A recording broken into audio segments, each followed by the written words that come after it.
नमस्कार दोस्तों, स्वागत है आप सभी का हमारे यूट्यूब चैनल में। तो चलिए सबसे पहले हम यहाँ पे आर्टनेम ओपन करेंगे। हम लोग अभी 3D टूल पाथ के ऑप्शंस देख रहे हैं, जिसमें कि हम लोग tool path 3D tool path बनाने के ऑप्शन में दो ऑप्शन देख लिए थे, जिसमें हम लोग मशीन रिलीफ टूल पाथ था और फीचर मशीनिंग टूल पाथ था। ठीक है, तो आज के हम वीडियो में नेक्स्ट जो टूल पाथ है उसके बारे में देखेंगे। ठीक है, तो यहाँ पे आज हम लोग जेड लेवल रफिंग के टूल पाथ देखेंगे। ठीक है, कि जेड जेड लेवल रफिंग हम लोग किस प्रकार से करते हैं। एक्चुअली में हम लोग देखें तो सीन रिलीफ में भी हम लोग रफिंग ऑप्शन का यूज करते हैं, लेकिन वहाँ पे जो रफिंग ऑप्शन होता है और यहाँ पे जेड लेवल रफिंग ऑप्शन है, दोनों में थोड़ा सा डिफरेंस होता है। ठीक है, तो दोनों डिफरेंस को समझते हुए अच्छे से इसको क्लियर करेंगे कि दोनों का यूज कब और कहाँ हम लोग करते हैं। ठीक है, तो चलिए स्टार्ट करते हैं। तो इसके लिए हमारे पास कोई एक ज़्यादा गहरा रिलीफ होना चाहिए, जिसमें हम लोग रफिंग ऑप्शन को यूज कर सकें। ठीक है, तो उसके लिए हम एक कोई भी रिलीफ ओपन करेंगे जिसमें गहराई ज़्यादा हो रिलीफ की। तो यहाँ से हम एक रिलीफ एक एसटीएल मॉडल इंपोर्ट करेंगे, 3D मॉडल, और उसके ऊपर इस ऑप्शन को अप्लाई करके देखेंगे। ठीक है, तो यहाँ पे हम रिलीफ ऑप्शन में आके यहाँ से इंपोर्ट करते हैं 3D मॉडल।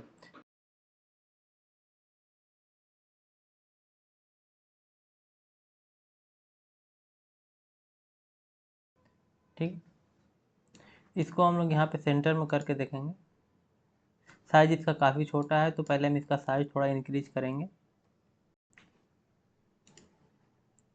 ठीक है, इस तरह से ये आपको दिख रहा होगा क्लियरली। यहाँ पे हम इसको हल्का रोटेट करेंगे तो ये आपको क्लियरली दिख रहा होगा। ठीक है, यहाँ पे तो इसको हम जब सेंटर में करेंगे तो यहाँ पे दिख जाएगा। ठीक है, तो इस तरह से ये मॉडल है। तो ये वर्टिकल मॉडल है, लेकिन हमको यहाँ पे बिल्कुल पर्ट में चाहिए, तो हम उसके लिए यहाँ पे इसको 90 डिग्री से रोटेट कर देंगे।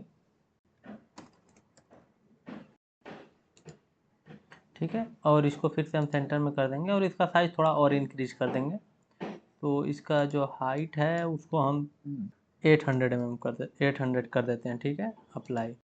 और इसका देखिए यहाँ पे जेड रेंज है 228 mm जा रहा है। ठीक है, इसको हम लोग अभी पेस्ट कर देते हैं यहाँ पे। ठीक है, यहाँ पे जैसे इस तरह से मॉडल है हमारे पास। ठीक है, इसमें डेप्थ बहुत ज़्यादा है इसका, तो इसमें हम यूज करेंगे जेड लेबर रफिंग, या फिर हम लोग यहाँ पे रफिंग ऑप्शन यूज करना ही पड़ेगा हमको। ठीक है, क्योंकि इसमें एक बार में तो फिनिशिंग हो नहीं सकता, क्योंकि इसका डेप्थ बहुत ज़्यादा है।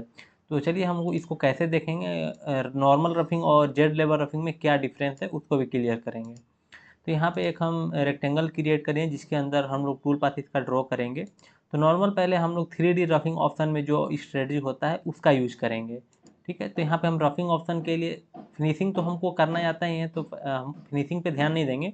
हम लोग रफिंग स्ट्रेटजी देख रहे हैं, इसलिए हम लोग रफिंग ऑप्शन पे ज़्यादा ध्यान देंगे। ठीक है, तो यहाँ पे इसके लिए हम इंड मिल यूज करेंगे रफिंग करने के लिए, यहाँ पे 10 mm का। ठीक है, इसमें एडिट कर लेंगे और अपने अनुसार से इसमें स्टेप डाउन 5 mm का हम रखते हैं और स्टेप ओवर साइज 10 mm। अगर आपको इसमें कुछ मतलब अपने अनुसार से चेंज करना है तो अभी आप कर सकते हैं। यहाँ से ओके कर देंगे, उसके बाद इसको सेलेक्ट कर लेना है आपको। उसके बाद यहाँ पे जो सेफ जेड है वो हम लोग 10 mm का रखेंगे, सेफ जेड। सेफ जेड का मतलब आपको नहीं पता है तो आपके प्रीवियस वीडियो आप रेफर कर सकते हैं, आप जाकर उसका डिस्क्रिप्शन में लिंक मिल जाएगा, उस वहाँ से चेक करके उसको देख सकते हैं। तो यहाँ उसके बाद लास्ट में आपको मटेरियल थिकनेस फिल करना है। ठीक है, तो यहाँ से हम 30 mm का सॉरी 30 mm नहीं डालेंगे, हम मटेरियल थिकनेस बाय डिफ़ॉल्ट रहने देंगे जो भी है। ठीक है, 185 रहने देंगे। यहाँ से ओके कर देंगे और कैलकुलेट करेंगे फिर। ठीक है,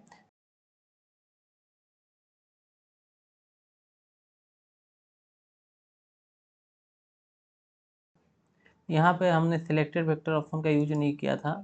ठीक है, तो इसलिए पूरा मॉडल पे ही टूल पाथ कैलकुलेट हो गया उससे। ठीक है, तो हम लोग यहाँ पे सिलेक्टेड वेक्टर्स का यूज करेंगे तो उसी के अंदर कैलकुलेट होगा टूल पाथ। ठीक है, तो यहाँ से हम सिलेक्टेड वेक्टर चूज कर लेते हैं और फिर से कैलकुलेट कर लेते हैं एक बार।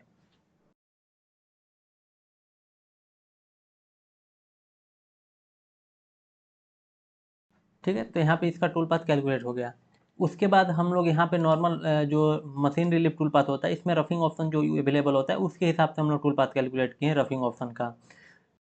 उसके बाद हम लोग जो दूसरा टूल पाथ है जेड लेवल रफिंग, इसके लिए भी हम लोग टूल पाथ कैलकुलेट करेंगे। ठीक है, उसके बाद फिर हम लोग देखेंगे दोनों में सिमुलेशन के तहत कि इसमें क्या अंतर आ रहा है। ठीक है, तो यहाँ पे हम सबसे पहले इसके लिए भी ऑप्शन सेव कर देते हैं। तो यहाँ पे हम सेलेक्टेड वेक्टर ऑप्शन को यूज करेंगे एरिया टू मशीनिंग में।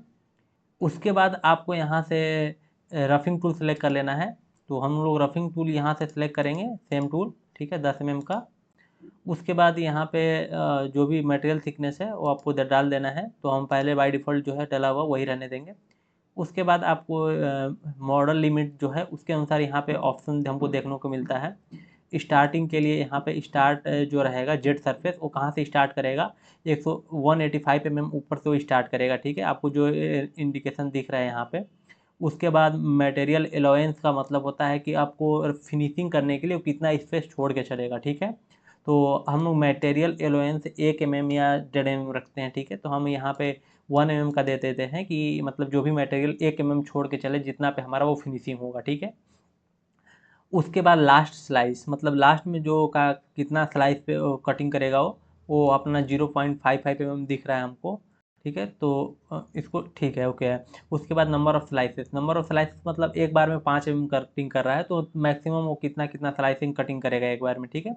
तो टोटल 38 स्लाइस वो कटिंग करेगा। उसके बाद नंबर ऑफ यहाँ पे स्लाइस थिकनेस एक का रहेगा आपका 4.8 mm, लगभग 5 mm करीब, ठीक है, ओके है।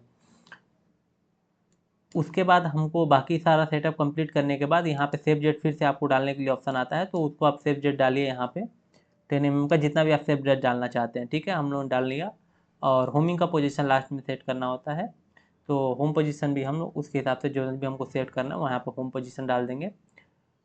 उसके बाद टोलरेंस का मतलब होता है कि फिनिशिंग हमको कितना चाहिए। तो टोलरेंस हम लोग 0.01 mm में या फिर 0.05 mm तक हम लोग रखते हैं, उससे ज़्यादा नहीं रखते, ठीक है, ताकि हमारा बेटर कटिंग हो। उसके बाद यहाँ पे हमको मतलब कटिंग के स्ट्रेटजी क्या रखना है, ऑफसेट हमको चूज करना है रफिंग के लिए या फिर रेस्टर यूज करना है। तो हम लोग रेस्टर मतलब ये सारा ऑप्शन तो मतलब अपने हिसाब से चेंज कर सकते हैं। ज़्यादातर हम लोग रेस्टर यूज करते हैं रफिंग के लिए। फिनिशिंग के लिए हम लोग ऑफसेट वगैरह का यूज करते हैं, लेकिन नॉर्मल यदि आप रफिंग कर रहे हैं तो ज़्यादातर चांस है कि हम लोग रेस्टर यूज करेंगे, ठीक है। और प्रोफाइलिंग का जो पास है हम लोग नॉन यूज करेंगे, या हम लोग स्पेसिफाई नहीं करेंगे कि इधर से ही वो कट करेगा, उसका डायरेक्शन से मतलब सेट नहीं है, वो किधर से भी कटिंग कर सकता है, ओके, ठीक है। उसके बाद हम इसको भी कैलकुलेट करेंगे यहाँ से।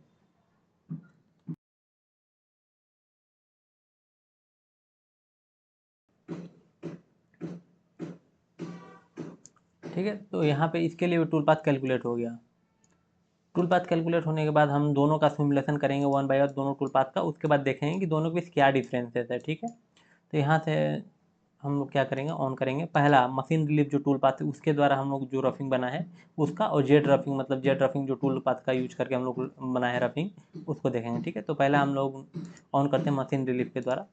तो मशीन रिलीफ में जो टूल पाथ हमारा रफिंग के लिए बनता है वो लेयर वाइज कटिंग होते रहता है, लेकिन जहाँ पे आपका मतलब कोई स्पेसिफिक डेप्थ रहता है ज़्यादा तो पहले उस डेप्थ को क्लियर करता है वो, ठीक है। जैसे हम यहाँ पे देखेंगे अभी, जैसे एक लेयर यहाँ पे स्टार्ट कर रहा है, देखिए तीसरा लेयर अभी कटिंग कर रहे हैं यहाँ पे, ठीक है। इसको थोड़ा सा फास्ट करते हैं हम, ठीक है, चौथा लेयर, पांचवा लेयर, ऐसे कटिंग करते जा रहा है, ठीक है। लेकिन जहाँ पे भी वो डेप्थ आएगा कहीं तो पहले उस डेप्थ को क्लियर करेगा, ठीक है। जैसे देखिए यहाँ पे डेप्थ आ रहा है तो इधर पहले कटिंग करना स्टार्ट करिएगा, उधर छोड़ देगा वो, पहले इधर नहीं कटिंग करेगा, पहले जिधर कोई गहराई बचेगा आपका गहरा पार्ट रहेगा उसको पहले वहीं पे क्लियर करने लगेगा, उसके बाद बाकी का बचा हुआ पार्ट क्लियर करेगा वो, ठीक है।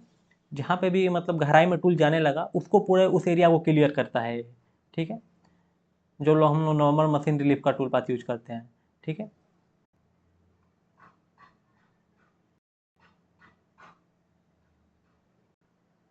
आपको यहाँ पे क्लियर दिख रहा है कि मतलब इस पार्ट में पहले से ही टूल चल गया है और उसके बाद रुक गया, और बाकी बाकी एरिया का वो मतलब रफिंग कर रहा है, लेकिन इस एरिया में रफिंग नहीं कर रहा है अभी, ठीक है।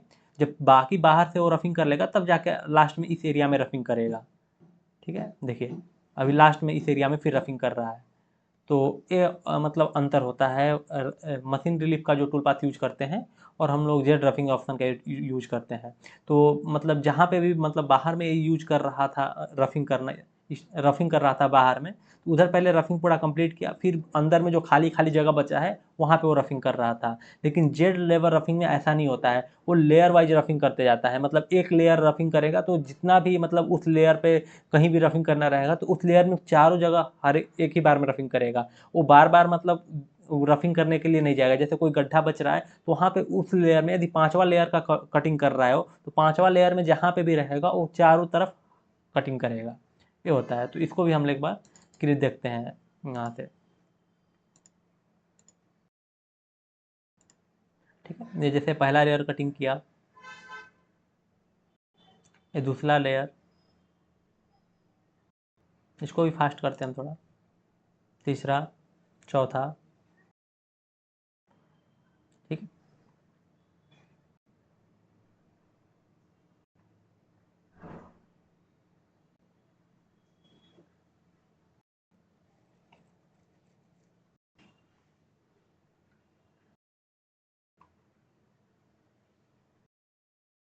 देखिए यहाँ पे हर एक लेयर में वो कटिंग करते जा रहा है, डेप्थ में भी ऐसा, यहाँ पे भी डेप्थ में, यहाँ पे भी जो डेप्थ है वो हर एक लेयर वाइज कटिंग करते जा रहा है, जो कि वो पिछली बार नहीं किया था।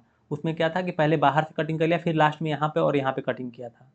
ठीक है, तो यही दोनों में डिफरेंस होता है कि जो हमारा जेड लेवल रफिंग होता है वो लेयर वाइज रफिंग करता है, ताकि इसमें क्या एक फ़ायदा होता है कि कभी आपका जब गहराई में टूल जाते रहेगा तो वो कहीं भी ऐसा एरिया में वो मतलब ज़्यादा डेप्थ में नहीं जाएगा जिसकी वजह से बाहर किसी सब्जेक्ट में आपका टूल लड़ सके। इसलिए लेयर वाइज रफिंग का ज़रूरत पड़ता है अगर आप ज़्यादा डेप्थ में कोई चीज़ रफिंग करते हैं तो उसके लिए हम लोग जेड लेवल रफिंग का यूज करेंगे। ठीक है, तो आई होप कि समझ में आया होगा कि हम लोग नॉर्मल जो रफिंग ऑप्शन होता है जो मशीन रिलीफ टूल पाथ में मिलता है और जेड लेवल रफिंग में क्या डिफरेंस होता है, और दोनों का यूजेस समझ में आया होगा आपको। यदि वीडियो पसंद आया तो वीडियो को लाइक करें, शेयर करें। यदि आपको कोई डाउट है तो कमेंट सेक्शन में आप पूछ सकते हैं। अगर आप किसी नए टॉपिक पे कोई वीडियो चाहते हैं तो उसे भी आप कमेंट सेक्शन में लिख सकते हैं। तो अभी के लिए बस इतना ही, मिलते हैं किसी नेक्स्ट वीडियो में। धन्यवाद।